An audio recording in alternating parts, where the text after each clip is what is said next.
Era uscito nei campi per lavorare come faceva ogni giorno, ma all'ora di pranzo non si è presentato a casa. La moglie si è allarmata ed ha chiamato i soccorsi. Sul posto si sono precipitati i vigili del fuoco, gli operatori del SUEM 118 e di carabinieri.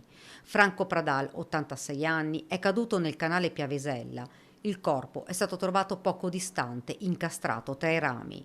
Da una prima ricostruzione sembra che stesse tagliando l'erba proprio sulla sponda del corso d'acqua, forse un maloro dovuto al gran caldo o forse è scivolato. Vicino all'acqua il cappello che indossava l'anziano. Poco più a monte è stata trovata la carriola con l'erba. Il sindaco di Vazzola, che Pradallo conosceva bene, è subito accorso in via Vare, dove è avvenuta la tragedia.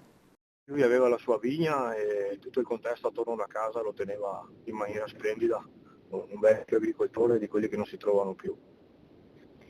Lei lo conosceva bene. Lo conoscevo molto bene perché è anche mio confinante, ecco, quindi c'era anche un rapporto che va oltre quello del sindaco cittadino. Un gran lavoratore, ci dice il primo cittadino.